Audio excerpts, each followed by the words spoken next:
Buenos días, vamos a explicar el funcionamiento de nuestra planta hidroeléctrica. Nuestros nombres son Viviana Barbosa, Yuli Camargo, Anja Almeida, Natalia Morales. Primero que todo vamos a explicarle el funcionamiento del motor. El motor está formado por una armadura que gira en un campo magnético. La armadura tiene una bobina de cable arrollada alrededor de un núcleo de hierro. La fuente de electricidad se conecta a las escobillas que hacen contacto con el conmutador de la armadura. El conmutador es un tipo de interruptor que cambia la dirección del flujo de la corriente de la bobina según va girando. La corriente eléctrica fluye de la fuente al motor en un solo sentido. Los cables de la bobina que transportan la corriente experimentan una fuerza en presencia del campo magnético. Cuando la corriente fluye por la bobina en el sentido que se muestra el imán, ejerce una fuerza hacia abajo sobre el segmento de cable situado cerca del polo submagnético y una fuerza hacia arriba sobre el segmento situado al polo norte. Esto hace que la armadura gire después de cada media vuelta. El conmutador invierte el sentido de la corriente. La fuerza sobre la bobina cambia de sentido y el giro se completa. El ciclo que se repite proporcionando un movimiento continuo. Los diferentes dispositivos unidos a la armadura giratoria, como las poleas o engranajes, pueden emplearse para realizar diversas tareas útiles. Todos en nuestra vida cotidiana utilizamos electrodomésticos en nuestros hogares como televisores, computadores, neveras, etc. ¿Cómo funcionan estos electrodomésticos? a partir de las centrales hidroeléctricas. Una central hidroeléctrica está compuesta de turbinas hidráulicas. Las aspas de estas turbinas se mueven por la fuerza del agua. Esa fuerza transmite su energía a un generador, donde se transforma en energía eléctrica. La represa toma de agua, cuya función es captar el agua del embalse para introducirlo a la turbina. Está compuesto por una reja protectora, la puerta de servicio, un servomotor, un sistema de válvulas y turbinas de presión de 10 metros de acero y 50 metros de diámetro y 42 metros de largo, que conduce el agua hacia la caja espiral. La turbina constituida por ejes y un tubo de succión. La caja espiral posee diámetro variable para mantener la presión del agua en forma constante. Al chocar contra la turbina, el volumen necesario para mover la turbina es de 690 litros por segundo.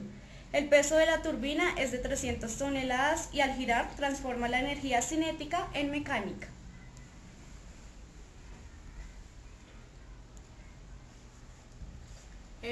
Bueno, yo voy a explicar el transformador elevador y el transformador reductor, que son estos dos. El gran uso de los transformadores en los sistemas eléctricos y electrónicos se debe a que pueden cambiar la magnitud de una tensión alterna, aumentándola o disminuyéndola. El comportamiento ante la tensión viene por el número que tiene la bobina del primario y la bobina del secundario. En un transformador que tuviera el 100% de rendimiento se cumpliría que tensión alterna de entrada sobre tensión alterna de salida es igual al número de espiras en la bobina primaria sobre el número de espinas en la bobina secundaria. Un transformador elevador aumenta la tensión por lo que tiene más espiras en el secundario que en el primario, mientras que un transformador reductor la tensión la reduce, por lo tanto tiene más espiras en el primario que en el secundario. Hay que recordar que los transformadores funcionan solo con tensiones alternas. La bobina de inducción es un aparato de corriente continua, pero para que funcione se necesita un interruptor mecánico que haga variar el campo y se genere de esta forma una tensión de salida. Transformador reductor, que son estos que están aquí, la subestación y bueno, esta es otra. Una subestación de distribución o centro de transformación es un conjunto de instalaciones y equipos eléctricos encargados de realizar la transformación de niveles de alta, media o baja tensión a niveles adecuados para la distribución de energía eléctrica. En la primera subestación se reduce una tensión de 420 kilovoltios a 132 kilovoltios. Segunda estación reduce la tensión de 132 kilovoltios a 20 kilovoltios para pasar a las redes de distribución de media tensión.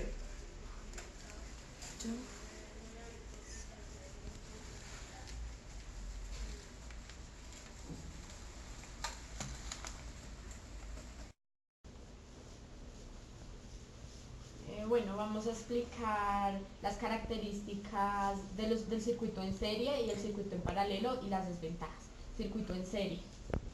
El voltaje se divide para cada una de las cargas, mientras que la corriente en todas las cargas es la misma. Por eso en este circuito se aprecia una carga siempre a continuación de otra. La carga total es igual a la sumatoria de sus cargas y se usa para divisores de tensión. La desventaja del circuito en serie es que en estos circuitos, si una de las cargas está desconectada o dañada, el circuito baja o deja de funcionar por completo. Ahora voy a explicar el circuito en paralelo. Al contrario del circuito en serie, los voltajes son los mismos en todas las cargas del circuito, mientras lo que se divide es la corriente. Por eso se puede ver una carga al lado de otra. La desventaja del circuito en paralelo es que depende de la aplicación, no existe mucha. Es por esto que la mayoría de conexiones se realizan en paralelo.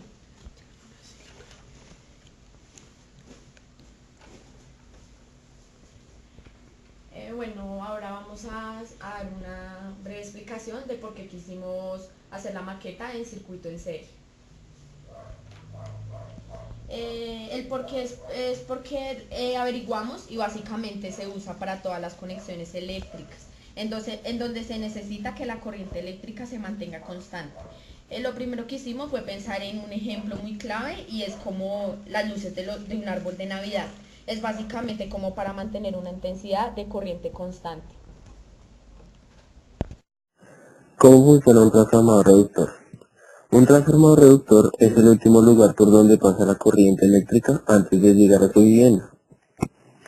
Su objetivo es reducir 25.000 voltios a 240 voltios. Este voltaje permite que la corriente viaje a altas distancias sin perder energía, pero si dejamos que este alto voltaje pasara a nuestros hogares, tendríamos serios problemas. Es ahí donde entra la labor del transformador. Ahora, un transformador consta y constituye de varias partes como una borna de alto voltaje donde entran los 25.000 voltios y luego 3 bornas de bajo voltaje donde 2 de esas circulan una salida de 120 voltios que sumado